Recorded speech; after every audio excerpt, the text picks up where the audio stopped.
Ladies and gentlemen, Steve Werner is about to come on talking about how to sell over $100,000 in a single weekend. So if you want to really kick butt with live events, this dude is going to bring the heat, the fire. He delivers so much value. So definitely stay tuned. I'm talking to you because you're becoming your greatest possible self. And however I can support you in continuing that journey, let's explore, let's play, let's discover, and let's kick butt and take names. Whether it's tuning into the 12-hour marathon, becoming your greatest possible self podcast, whether it's being a guest on the show, getting your message out, whether it is, taking your next steps with Steve on your journey of, hosting and holding successful, profitable events, whatever that is, keep being and becoming your greatest possible self. And just know I love you, man or woman. I was going to say I love you, man, but man or woman, whoever's listening, I love you. Keep showing up, okay? Next up is the iTunes review of the week, and this week it's by Jen Hudgens. Jen says, love this podcast. This podcast is so motivating. I love the caliber of guests and the energy Chris brings to the show each and every time. Thanks so much, Jen. I appreciate you tuning in, and it really is the guests that make this show rock. Of course, I rock too, and it's really, really the guests. I couldn't do this without them, so I appreciate you tuning in, giving us that review. And if you want to give us a review, I also couldn't do this without you out there listening. So go to beyourgps.com/iTunes or search Greatest Possible Self on the iTunes Store or Apple Podcast Store. Let us know what you love about the show, what you want to see more of, how we can improve it for you. That feedback is essential. It's the fertilizer to this Greatest Possible Self mission. So thank you in advance for contributing and letting us know what you love and what you want to see more of. I'm going to introduce Steve in just a second here. Before that, though, grab a piece of paper, grab a pen, be ready to take notes. We're going to go fast and furious with this wisdom, and I know it's going to be super valuable, so definitely stay all the way through till the end, because one of these ideas has the power to change everything for you, okay? Steve left the corporate America environment 6 years ago to start holding events. After failing horribly on his first try, he found success. And over the years, he has been trained by the best in the business, including Dan Kennedy, Frank Kern, and Russell Brunson, and has gone on to hold over 44 profitable events. He is super passionate about events and believes that nothing can grow a business faster. My goodness gracious. Steve, are you ready to rock the house, my man? I am. Let's do it. Boom, we're live. We're live, man. We're live on Becoming Your Greatest Possible Self. Let's dive into the theme today, which is transformational travel, bro. What does that mean for you? Well, I love to travel, first off. I mean, that's part of the reason that I got into this whole thing. I was like, how can I travel the world? So transformational travel, holding retreats, going to retreats, backpacking, getting out of our comfort zone, right? I mean, anytime you can get out of your comfort zone, you are going to have a learning experience. That could be through travel. That could be through going to an event. It could be doing a retreat in another country. There's a whole bunch that goes there. Dude, I love it. I love it, man. I love how you said it's like one of the reasons why you took your leap on this journey to really go travel, to experience the world, and also, these live events that you've been holding in different places all around the world and helping people do that. I'm sure the fulfillment, the satisfaction of being able to create that kind of an impact and transformation in people's lives as they travel, as they experience new places, it has got to be fulfilling too, man. It is. Absolutely. Yeah. I mean, there's holding a live event and having people come there, like, it gets them out of their comfort zone. It gets them somewhere new. It gets them to open up to the experience, to new people that are around them. It's great. Dude, I love it. I love it, man. So I mentioned a little bit about you in the intro, but in your own words, Steve, why don't you share a little bit more about who you are and what your clients come to you for? Sure. I mean, you said it best. I left corporate. I ran high-end events for hotels, and I thought, hey, I could do this. I have this burning desire. I really want to go out and serve people. The best way I could serve them is to hold really good events. So went out, and I thought the marketing was the easy part. I thought you just put the webpage up and people magically showed up. So I blew about $20,000 in ads on my first event. I had 2 people register. I couldn't figure out why. It's because I didn't know anything about copy. I didn't know anything about websites. I had 18 speakers lined up, and I was like, this is going to be awesome. I rented a room for 1,000 people. And yeah, 2 people. It was so that was like a bucket of cold water, right? I had a friend that really believed in me.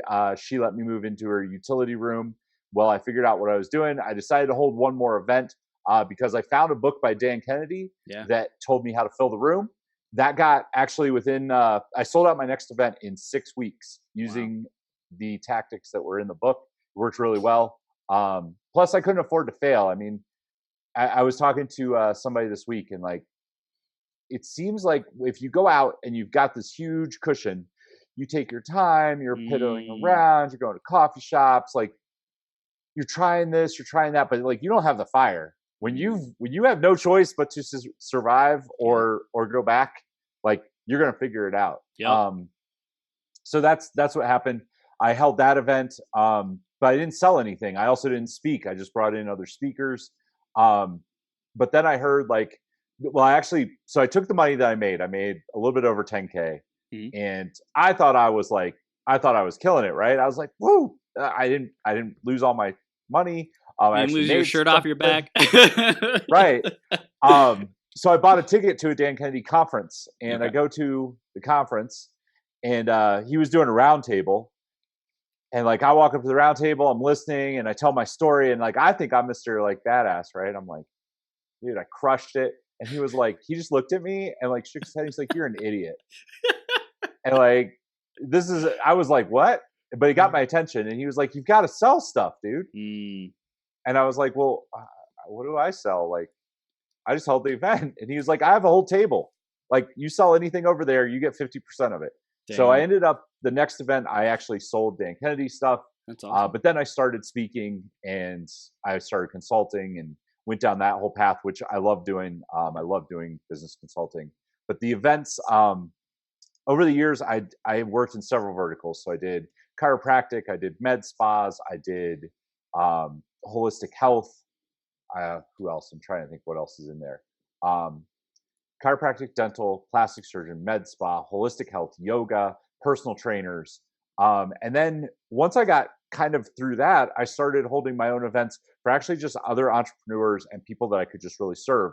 The other really interesting thing, everybody thinks of an event, right? They picture this hotel room, and they look out and they see 1,000 people. We've all seen that Tony Robbins picture, right? Where he's like silhouetted and he's got the Yeah. lights, Yeah. and you're like, yeah, that's going to be me. Well, I started the first event. I had 2 people, which I canceled. Second event, 150. Third Wow. event, maybe 250. Okay. By the 5th event, I got up to about 800 people. Wow. But what people don't know is that for 800 people in the room, I was spending a huge amount of money to get those people there. And then I had lights and AV and sound and like all the stuff. Yeah. Well, I started putting out feedback forums. And what I heard was, we want smaller events. We want more intimacy. We want to talk to our speakers. We want higher quality people. Yeah. So I started going the other way, and I started holding smaller events. I thought, you know what? I'm going to put an event out there that's going to be for 25 people, and I'm going to charge $5,000 a person. Wow. And we're going to actually like do some heavy lifting at the event. Yeah. That event sold out in 3 weeks. Like, boom. Granted, I had a list, like it wasn't cold traffic, and but it wasn't a warm list either. It was a list that I had cobbled together from doing different things, but it sold out because I offered extreme value, and people knew that I was like 25 people, it's capped. Well, then I did one for 10 people, and same experience, and like ratings went way up. People were like, this was unbelievable. So that led, over the last, I would say 2.5 years, I haven't done any larger events. They've all been smaller events where I charge more upfront. I get a much bigger outcome for the person. And this is the other thing. I know people out there are listening, and they're like, but I want to be Tony Robbins. I want the lights. I want 1,000 people. But here's the thing. If you put, when I put 500, 600 people in a room, I was closing maybe 10%, maybe 15 on a really good day. And I was the only one selling. There weren't other people selling, and I'm pretty good at selling on stage. When the crowds got smaller, I started closing more. When I would have a 10 to 15 person event, I had 2 events where I closed 100% of the room.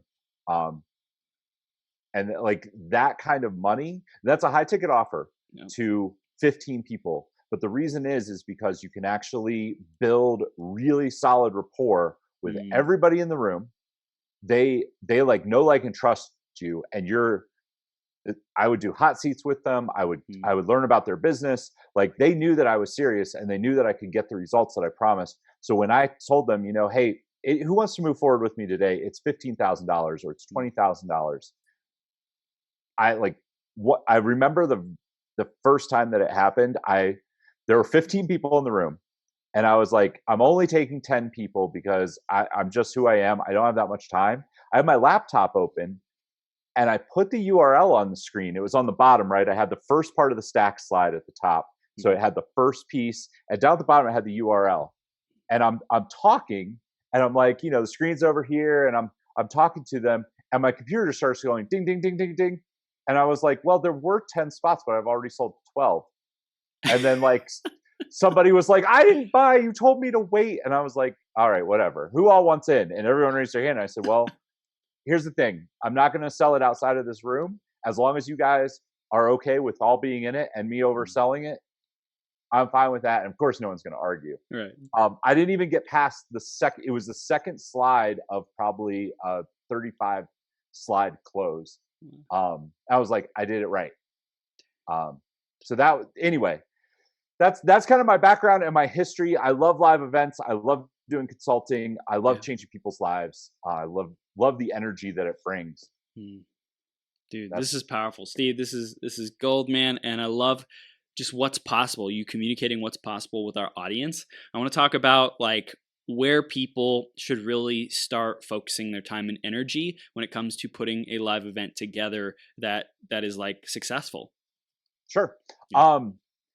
So a lot of people, I know this is a live stream and I love to use a whiteboard. So yes, this is your value ladder, right? Yep. Most people are starting here or here. So this is low ticket, like we'll say under $49, right? Mm-hmm. We'll even say this is $997. This is your high ticket, which is $5K plus. It is much easier as soon as you have some results. If you don't have results yet, a live event is not for you. Go speak on somebody's stage. I can help you with that. Chris can help you with that. Like there are people out there that can help you get on other people's stages. Getting on stage will get you this. You'll get one sale, then you get the result, then you get the testimonial. You have to have a few testimonials. You have to know you can do the result. But once you know that, start selling up here. Because if you sell I don't know what you make in your job right now. If you have a job or if you quit your job for the entrepreneurial life, good for you. I applaud your effort. But what do you need to sell in a month to survive? We'll say 5K. That's a safe number, right? If you're selling something that's $50, how many of those do you have to sell? A grip. Right? And people think, well, I'll just run ads. I've seen this funnel thing where you put $1 in and you get $2 out. I love ClickFunnels. I love ClickFunnels to death. I absolutely believe in it. But the people who can build a funnel where you put $1 in and you get $2 out, especially on your first try, it's really rare. You could do it. It is possible, but you need to test. You need an audience. You need some stuff before you get there. Don't start with that. Russell says start somewhere in the middle. The webinar used to be really solid. Now we've seen webinar registration rates go through the roof because people aren't as trusting as they used to be. They don't show up. Their attention span's shorter. You get in front of somebody, though. You're standing on stage in front of them. They're not running away. They might have to go to the bathroom, but they're coming back unless you're really, really bad. If you're at a networking event and you put out there, I was talking to somebody actually this is a perfect example, talking to him yesterday. He was like, I really, really want to do this. I said, cool. Like, go find some one-on-one clients. You can do that. He was in the weight loss space. He wanted to help guys lose weight, corporate businessmen lose weight. I said, start going to corporate events, start going to all the meetups, start going to Rotary clubs, start going to BNI meetings, start going to that stuff. Find some of your perfect clients, work for them for free or for a low cost till you get 2 testimonials, 3 testimonials.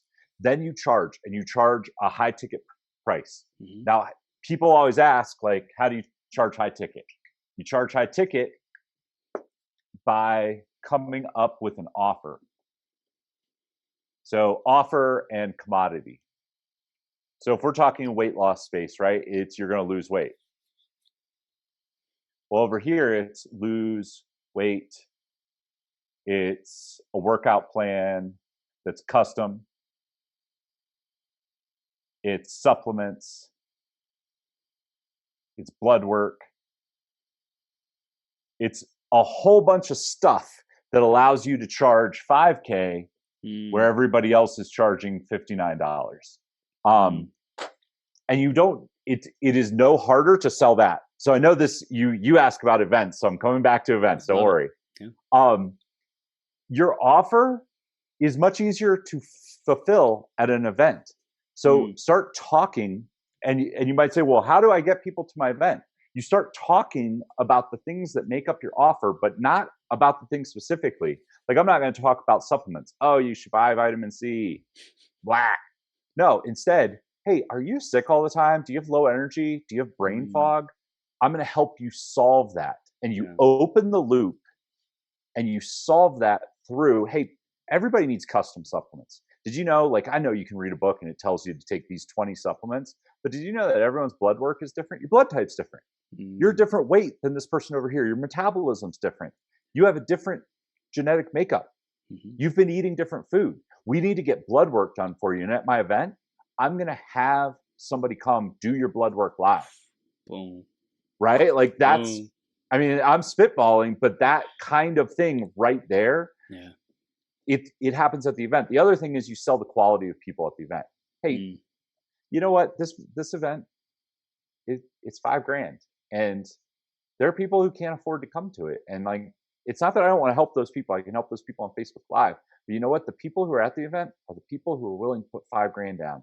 They're the people who have that to spend. They're going to come to the event because they want the same things you want. You think those might be people you'd want to get to know? And the answer is yes, right? Yes. I mean, that's when you see like the inner circle programs that people have, right? Whether it's Russell Brunson's inner circle, Frank Kern's inner circle, Dan Kennedy's inner circle. I was part of all of them. Like, you meet people in those groups that, like, the cost of the group is the fence that separates the people who really want the result from the people who are window shopping. And I hate to say that, but that's the honest to God truth. Like, the people that pay the money, they're the ones who want it. And they're willing to invest. And like, can you get there without it? Sure, you can. Absolutely. But can you get there faster with it? Yeah. So that's what you're selling at your event. That's why when you're holding a smaller event, people ask me all the time, they're like, shouldn't I do a free event? I absolutely don't think you should do a free event. I think you should charge at least $500 because you're doing a 2-day event. If you sell me a 2-day event for $200, I don't think it's worth anything. Right? I mean, that's like going to a heart surgeon that's like, oh, we're half price today. It's $500. Do I want that guy operating on my heart? No. Do you want to go to a 2-day event that's going to, especially if they're promising you, I saw somebody doing this the other day. They were teaching a high ticket. It was a high ticket course that was $49.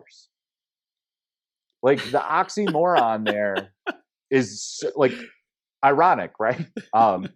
Anyway, so your event needs to charge enough that they are going to get an outcome, like whatever outcome. So Chris, I know you saw this, but for your viewers, I'll draw it out because I think this is really powerful.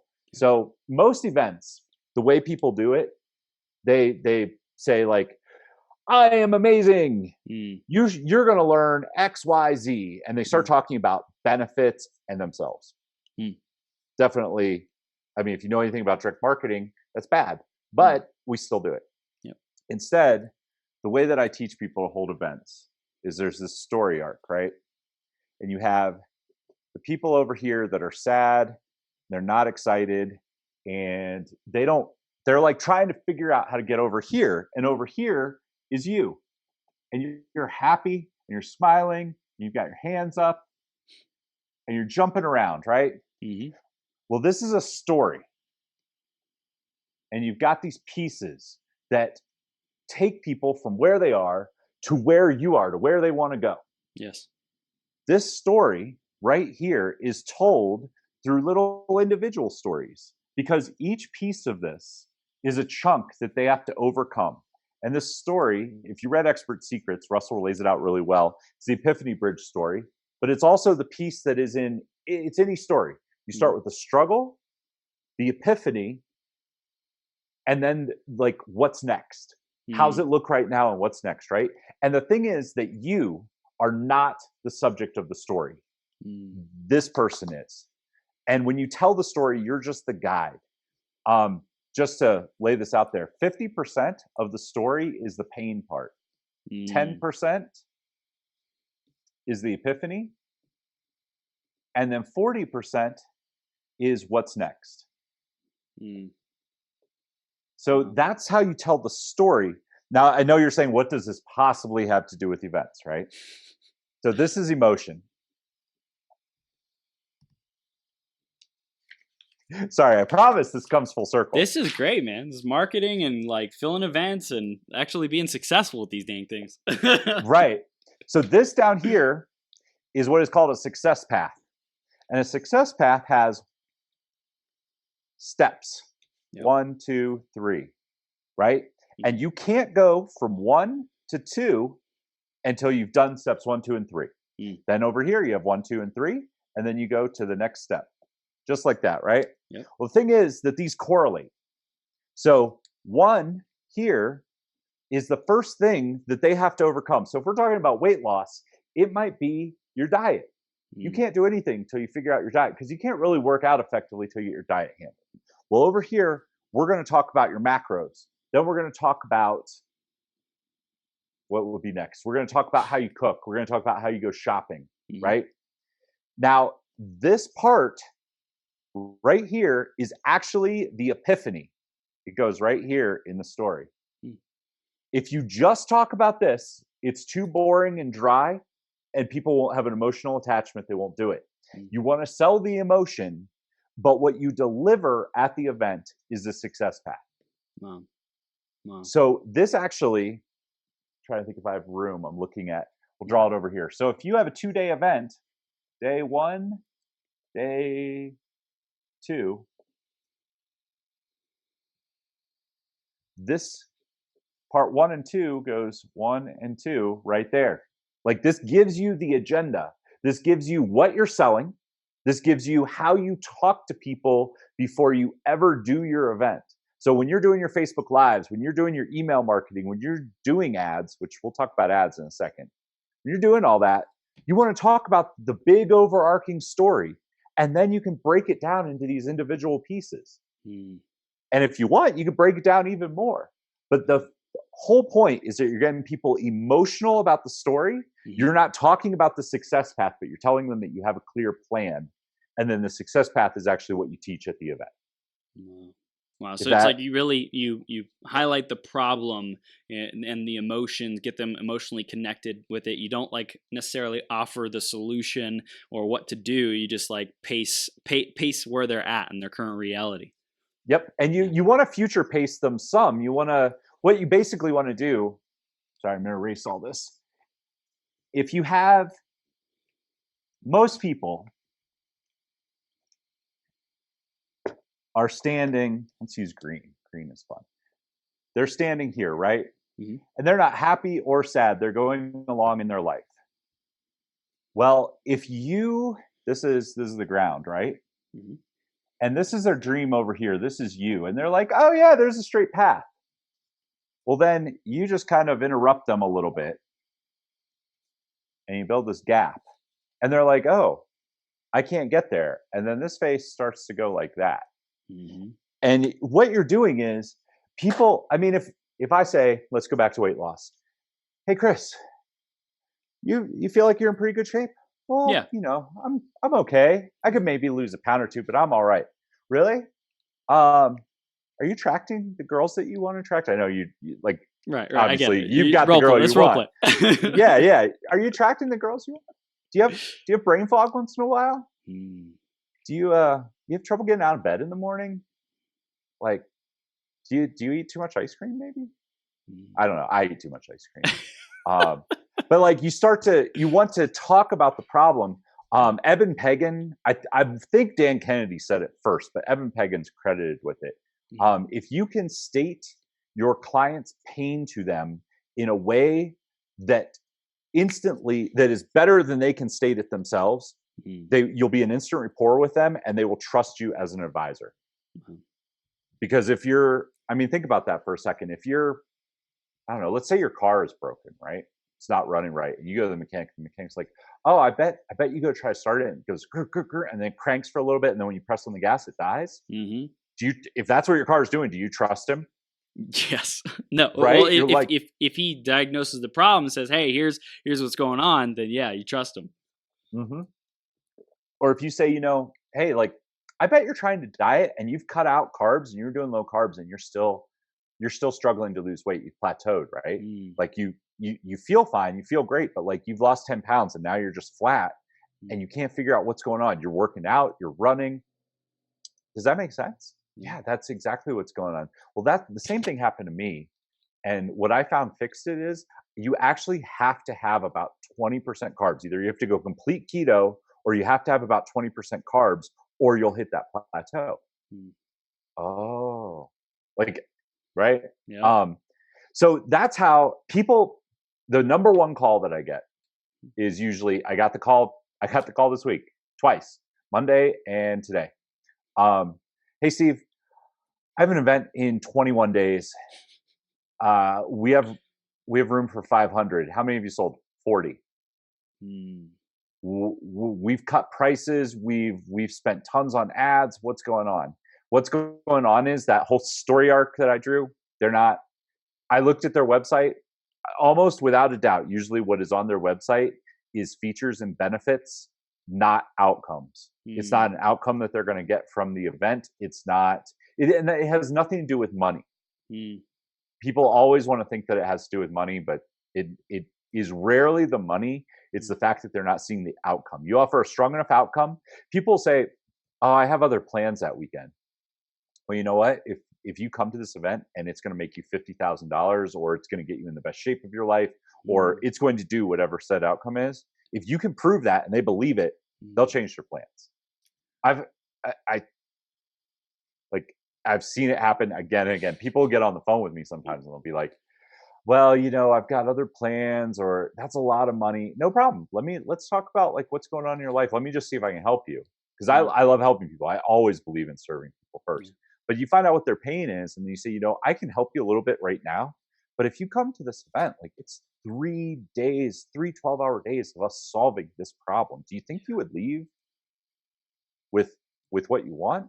Yeah. Well, I mean, can you afford $5,000? Can you, I don't know, skip your anniversary? Or like bring your wife? I don't know. You can do all kinds of stuff. You can be resourceful. Right. If you believe in what you are selling and you get the results, you can definitely get people there. That's the other great thing with a smaller event. With a larger event, you've got a room block, you've got the hotel fees, you've got food and beverage, you've got most hotels, even if you don't need it, are going to make you have AV. They're going to make you get a projector. They're going to charge you food. A smaller event, you can do it at a co-working space. You can rent a room somewhere else. You can do an Airbnb. You can do a retreat center. One of the tips that I like to tell people, if you do a WeWork space or a co-working space, a lot of times they won't force you to buy food from them because they don't care about the catering. So that means you can do Uber Eats.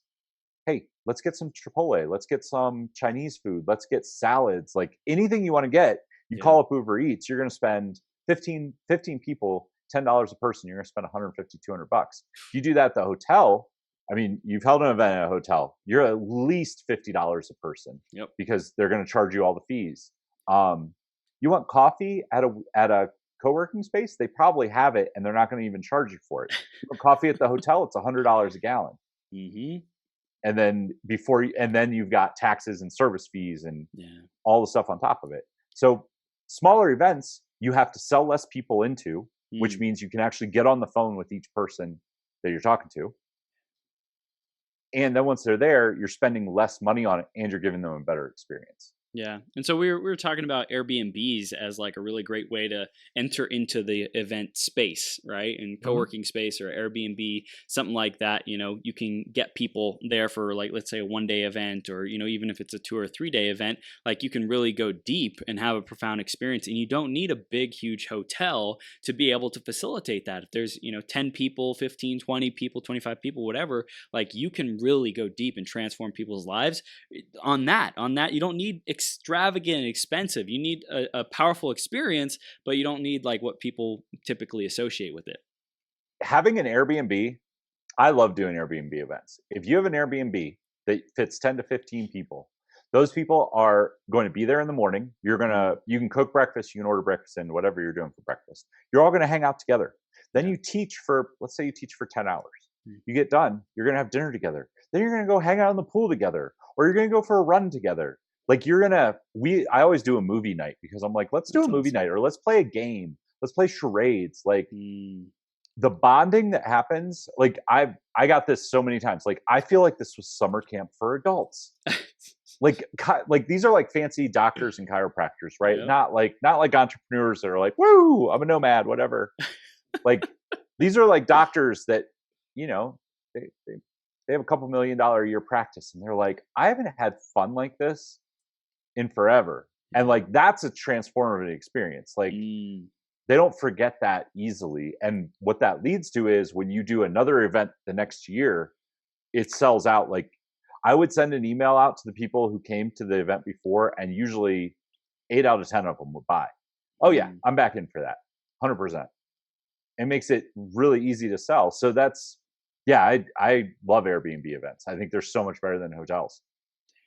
Dude, this is powerful. I'm curious for the people out there who might be selling smaller packages and things, and they're having a challenge to get to, let's say, like 5K range for their products and services, and to sell that, either sell the event or sell it at the event. What would you recommend on ways that they can, value stack, add value to really solve bigger problems? Sure. So with your Airbnb event, let's say you have an Airbnb event and you charge $1,000 for it, or $1,500 for it, somewhere in there, right? You can. I think you should sell at the event. Some people some people are like, I don't know, I feel weird about it. If you are changing people's lives, yes, you have a moral obligation, because here's the thing, you gave them an awesome weekend. What do they need to keep that going? Because think about this in your own life. How many events have you gone to where it was amazing? FHL comes to mind. Like the first FHL I went to, I was like, man, this is crazy. First Tony Robbins event. Have you done a Tony Robbins event? I haven't yet. Oh my goodness, dude. You leave and you're just like, you're buzzing. Yeah. But what happens is it fades. It goes down because you don't have anything to keep it going. Yeah.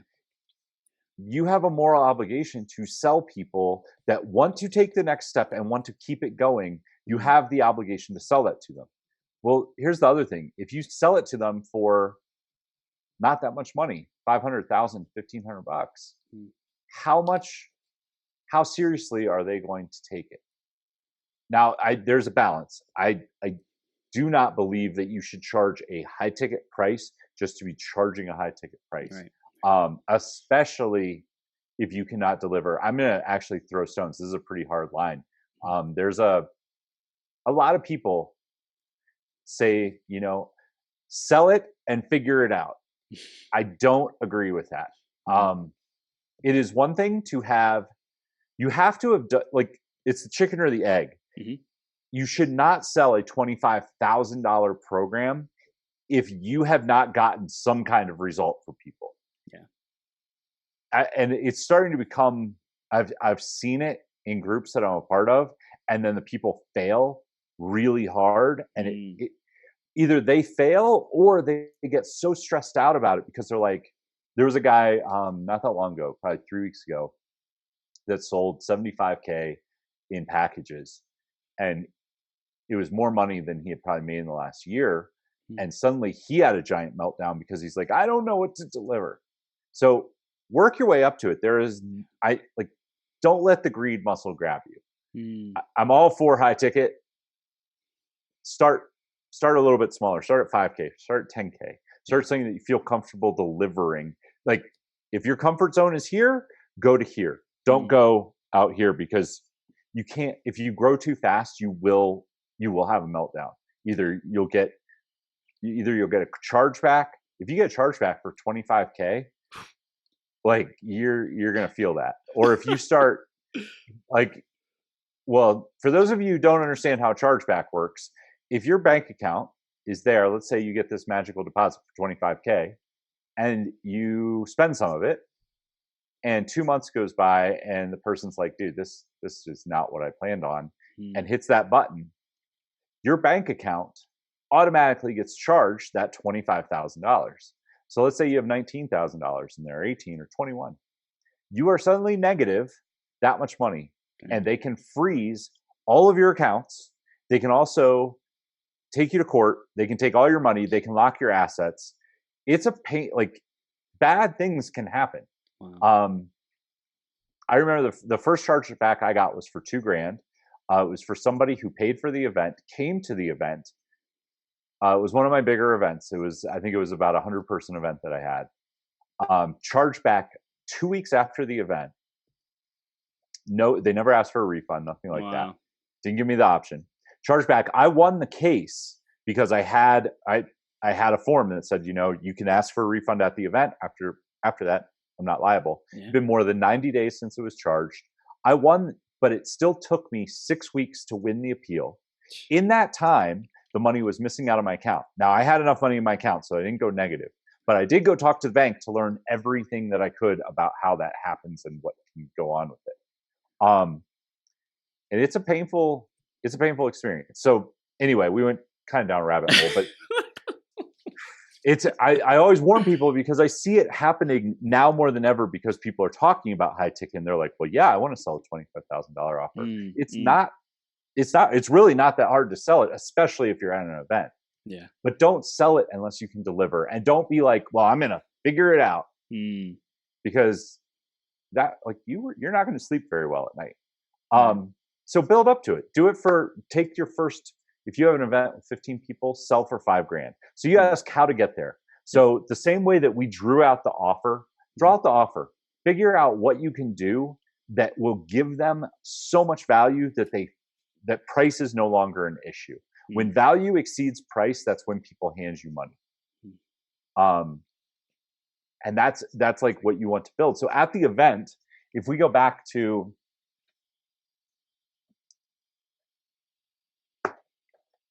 our story arc, right? Mm-hmm. Unhappy people over here, happy people here, which is you. Mm-hmm. You've got this bridge. This is the epiphany right here. In the live event, that's where you pitch, right there. And you say, you know what? I've got you. I've shown you the steps, and you've shown them, right? 1, 2, 3, 1, 2, 3, 1, 2, 3. You've told the stories for each one of those. And you've got them future paced. They believe that the outcome is there. Mm-hmm. The easiest sell in the world is right here, because all you have to do is say, like, how many people are getting awesome results right now? How many people are, like, really seeing how this can impact your life?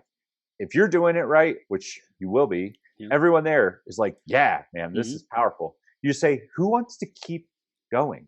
Because what happens when you go home?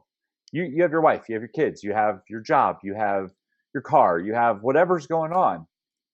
How would you love to work with me every week? Like, how would you love to have the support of our group? Whatever it is that you're selling. So that's how you sell it. And your price should be proportionate to what you're doing. So if you're building out a good offer, if you guys don't know the offer sequence, offers usually contain 6 things. We'll draw them out really quick. The first one's going to be the vehicle. So vehicle is what is getting them there that's different. If we're in diet, it could be keto, right? That's the really easy one to point to, because it's something new, it's something different that they may have heard about, but they haven't tried. The second one is their internal. So Russell talks about this in Expert Secrets. I believe it's in .com as well, but it's worth going over here. If you guys don't know what that is, definitely pick up the book and pay attention to this. Internal is what's going on inside of them that's stopping them from getting the results, right?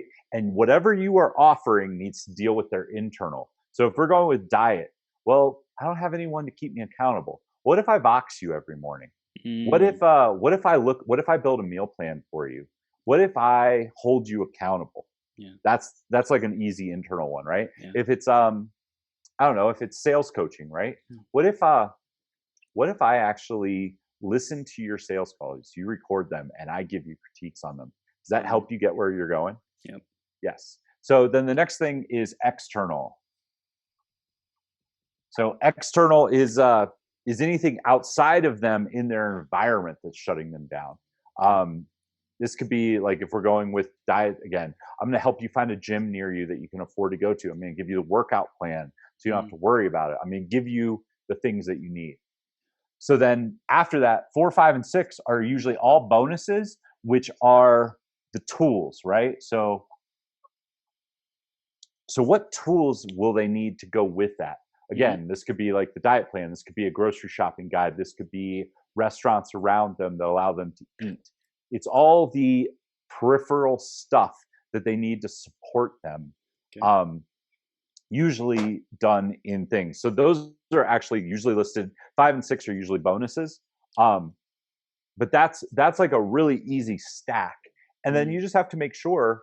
So people get caught up in pricing because they price what they think it's worth, right? What's my time worth?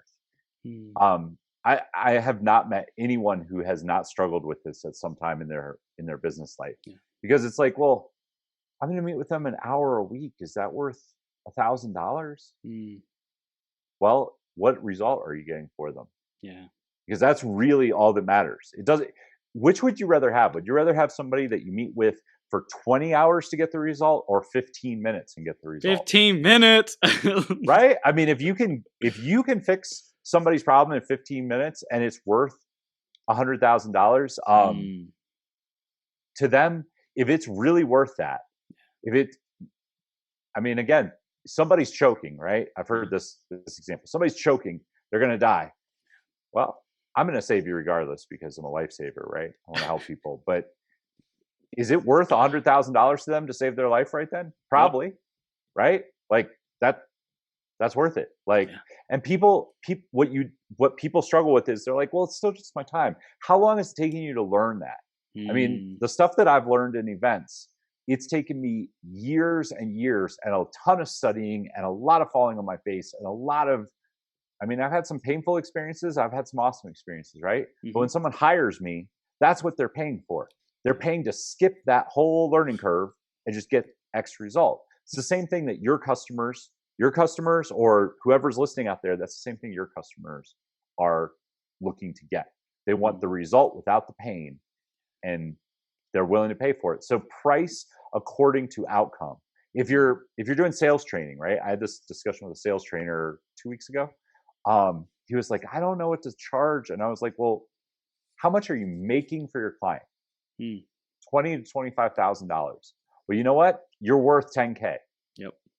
Like, that's you're solving their pain point, and like that's what he didn't get. So I don't know. What else you got for me, Chris? This is great, man. This is great. So we talked a lot about events, selling the events, the value that you deliver at events, psychology of inviting people to buy and what actually gets them to buy, which I think is valuable. Actually delivering what is needed, the transformation in the offer. It's like, what do they actually need?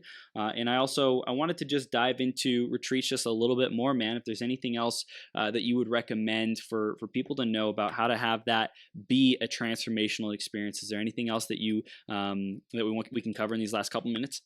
Yeah, for sure. One of the best things that you can do is reach out to people before the retreat. If you do pre-work with them, charge enough money. This is where if you're charging $200 and it's free, it's not worth your time. But I'll throw this out there. So many people want to do free events. Like, free events is in vogue right now for some reason. So if you're going to do a free event, you should do this as well, because it will make people show up. Call them, get them on a phone, get them on a Zoom call for 15 or 20 minutes and work with them. Yeah. Because they're like, oh my goodness, I have to show up. Like, I'm actually starting to get a little bit of the result. I can see it. Instead of, whatever, it's free, I'm not going to that. So for retreats specifically, if you do a pre-call, if you have 15 people at the retreat, if you do a pre-call with them one-on-one, you can really find out what you need to show them at the retreat to get the outcome. This is where, if you're holding a 100-person event, you can't do it.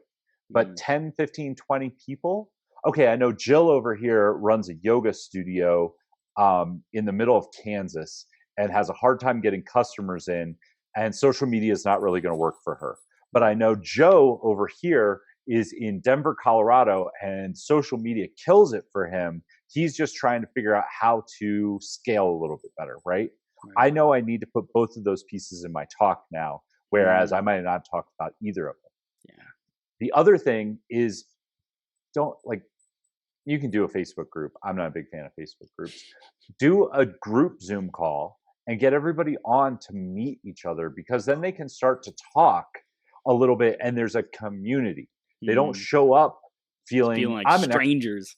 Right. I'm an extrovert. Like, I don't know a stranger, but so many people, especially in like when I did these events for chiropractors. Yeah. Right.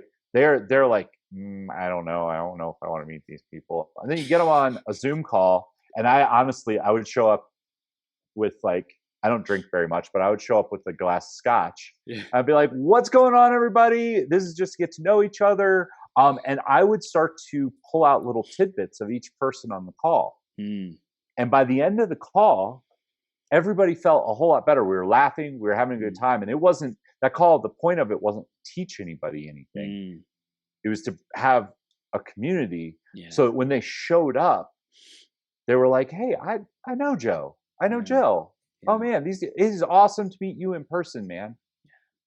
Like that builds a community, which is really the power of a live event, right? Because you could do a webinar and teach some stuff. But in the event, they actually know each other. It's relationships. Yeah. That's the other thing that I would say at a retreat. If you feel confident in solving somebody's problems, do hot seats, because hot seats sell better than anything else. You put somebody on stage. This is insider, but you put somebody on stage, like, they have to agree to do it, right? Who in here is struggling with weight loss and wants to really talk about what their struggles are? Okay, cool. We're gonna have you come up here, and then you solve their problem. That person's probably going to buy from you. Two, everybody else in the room now respects you a whole lot more, because that wasn't planned.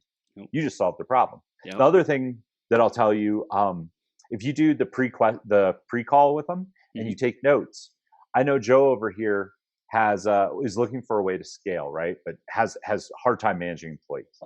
So in my talk, I'm talking about, hey, who in here has a hard time managing employees? People start to raise their hand. Hey, Joe, I don't mean to put you on the spot, but you were telling me you had a hard time managing employees, right? Yeah, I did. Who else in here has a hard time? Everyone's going to raise their hand. Now Joe feels supported. Yeah. But I can also solve Joe's problem right there. This is like doing a mini hot seat, right? I'm calling him out from stage. I'm fixing his problem, but I'm also getting him support from the crowd, and he's getting drawn in. Like, it's a win-win all the way around. Yeah. Dude, this is gold. Steve, drop some freaking bombs right there at the end, man. I want to tell people how they can stay connected with you. What are their next steps that they can take on their journey, and how can they get involved, man? Sure. The easiest way, I have a free class.